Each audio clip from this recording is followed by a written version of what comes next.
We throw around that word worship pretty casually these days, but what did it actually mean to, those who came before us?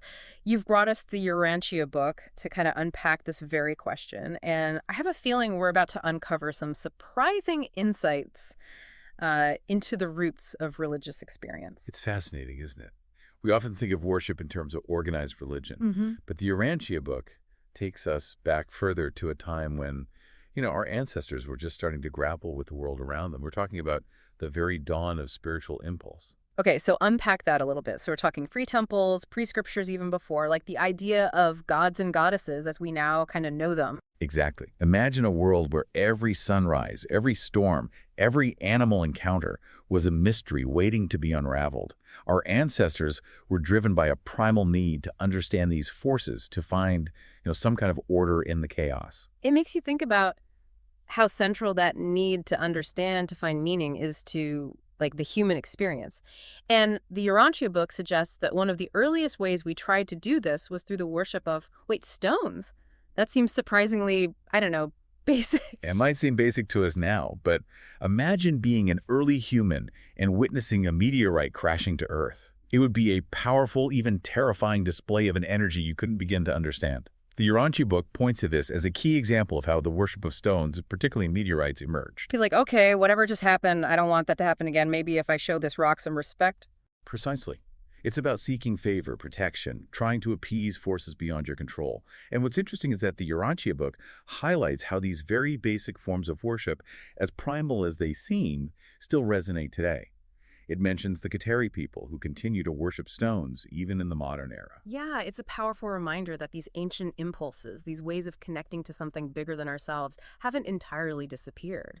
In a way, we still do it today, right? Maybe not with meteorites, but think about monuments, tombs. We imbue objects with meaning, with a story that transcends their physical form. Absolutely. It's that human need to connect to something that endures, something that represents something larger than ourselves, whether it's the memory of a loved one or a pivotal moment in history. But going back to the Urantia book, it's not just stones that captivated our ancestors' spiritual imaginations. They also found themselves drawn to the power of, this is interesting, intoxicating plants. Okay, now this is where things get interesting. So we're talking about early forms of shamanism, rituals involving altered states of consciousness. It's like every culture has that story of the magic potion or the sacred herb. Exactly. And the Urantia book suggests that these experiences, while perhaps induced by something as simple as a fermented beverage or a plant with psychoactive properties, were often interpreted as divine encounters, as glimpses into a hidden realm. Which makes sense, right? You eat a berry, you feel strange, you see visions. Suddenly, the spirit world feels a lot closer than it did before. Precisely. And the Urantia book doesn't shy away from drawing parallels between these early experiences and those described by religious figures throughout history. It even mentions the Apostle Paul finding spiritual significance in sprouting grain, something that has resonated with various cultures for millennia. It's interesting how these seemingly disparate threads, ancient rituals, religious texts, even our modern fascination with altered states, all point back to this fundamental human desire to transcend the everyday, to connect with something beyond the purely material. But tell me, in those early days, did our ancestors limit their worship to just stones and mind-altering substances, or were there other objects of fascination? The Urantia book makes it sound like they were just getting started. So the Urantia book, it paints this picture of early humans worshiping pretty much anything and everything, right? Mm-hmm. Animals, the elements, you name it, they probably bowed down to it at some point. It's true. It speaks to that same impulse we were talking about earlier, the need to make sense of a world that's full of these powerful, often unpredictable forces. Only this time, instead of just trying to appease those forces, they're starting to see them as embodying specific qualities or spirits. So instead of just scary thunderstorm, it's thunderstorm God who must be appeased. Like that. Exactly. And what's fascinating is how those early beliefs, they often centered around things humans envied or feared. The Urantia book talks about the veneration of animals, especially those with powers or senses that humans lacked. Like, man, I wish I could fly like that eagle. That must be one sacred bird. We were talking about that a little bit earlier. Precisely. The speed of a cheetah, the strength of a bear, the ability of birds to, soar above the earth. These attributes would have inspired both awe and a desire to connect with that power. And this ties into another fascinating aspect of early worship. Anthropomorphism. Anthropomorphism. Okay, so break that down for me. Is that like where we give human traits to non-human things? Exactly. We see ourselves and therefore the divine reflected in the world around us. And what better example of this than like the myths and legends that emerge from these early beliefs? The Urantia book specifically mentions dragons, those awe-inspiring, fire-breathing creatures that, appear in cultures all over the world. Okay, dragons. I am all out on this. Tell me everything. Well, the Urantia book suggests that the dragon, particularly in Chinese mythology, is actually a holdover from ancient snake cults. Snakes, with their power and their connection to the earth, were often seen as intermediaries between the human and the spirit world. So the dragon, this mythical creature that still captures our imaginations today, is actually a symbol with roots in these like very primal forms of worship. It's incredible how these threads like weave their way through history. It speaks to the enduring power of these early beliefs, how they shape not just our understanding of the past, but also our relationship to the present. But as societies became more complex, as they moved from small nomadic roots to larger, more settled communities, we see a fascinating shift in how worship manifests. It's no longer just about placating the forces of nature or even seeking favor from animal spirits.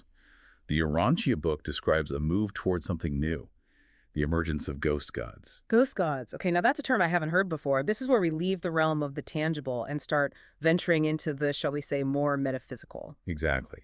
As humans grapple with the mysteries of life and death, with the question of what happens to us after we die, we start to see, the emergence of ancestor worship.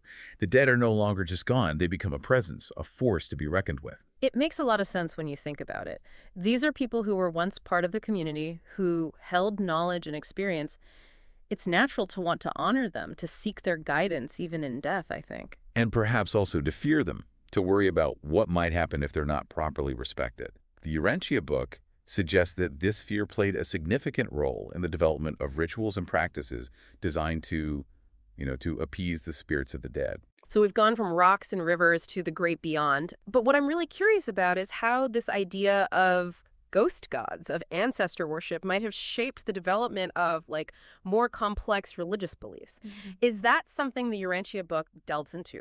It's a fascinating progression, right? We've gone from like worshiping tangible objects like stones and plants to, unseen forces in nature. And now this whole idea of spirits in the afterlife feels like a pretty natural evolution of how we as humans, I guess, try to understand our place in the universe. Yeah, you've hit on a key point there. It's not simply that the objects of worship become more complex. It's that our ancestors, they're grappling with like bigger questions. The Urantia book really highlights this shift towards a more, I'd say, nuanced understanding of the divine. It's moving beyond simple transactions, right? Like appease this god, avoid that danger, and into this whole realm of asking why. So it's not just don't strike me down, lightning god. Now it's what is my purpose in life, oh wise sky spirit? Something like that. Exactly. And as those questions become, more complex, so too do the entities that we're seeking answers from. Ghost gods, ancestors, these figures offer not just protection, but also guidance, a connection to something that endures beyond our, earthly existence. The Urantia book suggests that this is like a crucial turning point in the evolution of worship, kind of paving the way for more abstract religious ideas, the concepts of a soul, an afterlife, a moral code, all of that. So even though these early forms of worship might seem kind of foreign to us now, they actually laid the groundwork for many of the beliefs that have, shaped human civilization.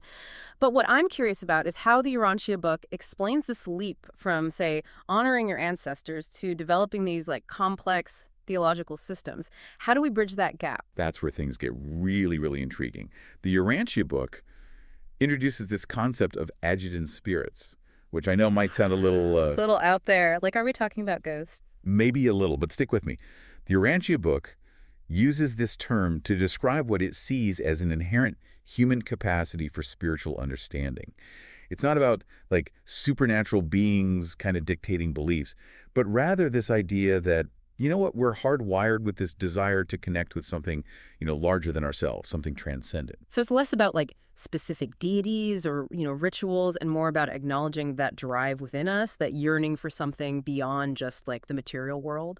Exactly. It's that feeling you get when you look up at a like star-filled sky, or you witness the birth of a child, or you connect with a piece of music or art on this like really profound level. These experiences, they point to a dimension of human existence that goes beyond just the purely rational. The Urantia book argues that this capacity for, spiritual understanding has been with us from the very beginning, fueling those early forms of worship and continuing to shape our relationship with the sacred even today. It's a pretty powerful thought that even though, the way we express our spirituality might evolve over time, that core desire, that impulse, is something like innate, something fundamentally human. It really is. And it makes you wonder, what will be the future of worship, right? As technology advances, as our understanding of the universe expands, how will we as humans continue to seek out that connection to something greater than ourselves? What will be the stones or animal spirits that'll capture the imaginations of those future generations? Who knows? It's like we've journeyed all the way from, like, literally worshiping rocks to contemplating the very nature of spiritual impulse. It's funny. Every time we do one of these deep dives, I feel like I come away with even more questions, which I suppose is kind of the point, right? The Urantia book, it offers this fascinating perspective on, the origins of worship, but it also reminds us that this journey of seeking and understanding, it's ongoing. It's one we all share. So thanks for joining us on this exploration of the Urantia book and the roots of religious experience. Until next time.